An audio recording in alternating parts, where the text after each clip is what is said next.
ঋতুস্রাবের সময় পেট ব্যথা, অস্বস্তি, মন খারাপ বা অকারণে রেগে যাওয়ার সমস্যা খুবই সাধারণ। অনেকেই ভাবেন এই সময় একমাত্র ভরসা ওষুধ, কিন্তু জানেন কি, প্রতিদিনের কিছু সাধারণ খাবার এই সমস্যাগুলোকে অনেকটাই নিয়ন্ত্রণে রাখতে পারে। চলুন দেখে নেওয়া যাক পিরিয়ডসের সময় কোন কোন খাবার খেলে উপকার পাওয়া যায় এবং কেন।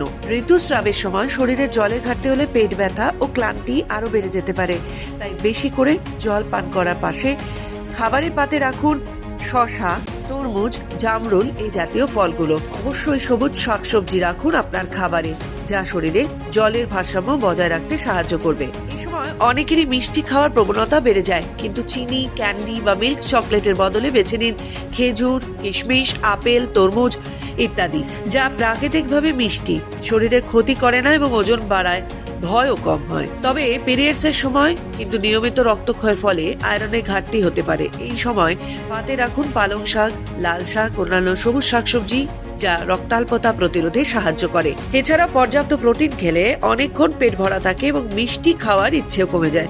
প্রোটিনের ভালো উৎস হলো হালকা রান্না করা চিকেন, ছোট মাছ, ডাল।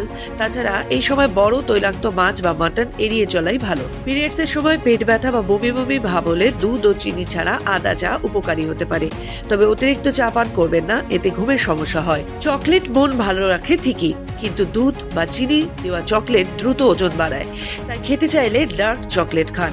ফ্লেভার চকলেট এড়িয়ে চলুন। ডার্ক চকলেটে থাকা ম্যাগনেসিয়াম PMS এর উপসর্গ কমাতে সাহায্য করে। এরই পাশাপাশি স্যামন বা সার্ডিনের মতো মাছে থাকা ওমেগা-3 ফ্যাটি অ্যাসিড পিরিয়ডসের সময় পেট ব্যথা কমাতে সাহায্য করে, মনও ভালো রাখে। অতএব ঋতুস্রাব মানেই যে কষ্ট এমন ভাবার কোনো কারণ নেই। সঠিক খাবার আর সামান্য যত্ন নিলেই এই সময়টা অনেকটা আরামদায়কও হয়ে ওঠে। ওষুধের আগে তাই একবার নিজের খাদ্যাভ্যাসে নজর দিন। সমাধান হয়তো আপনার রান্নাঘরেই আছে, তবে অবশ্যই প্রয়োজন বুঝে চিকিৎসকের পরামর্শ নিন। আপনি সুস্থ থাকুন, এই আমাদের একমাত্র লক্ষ্য।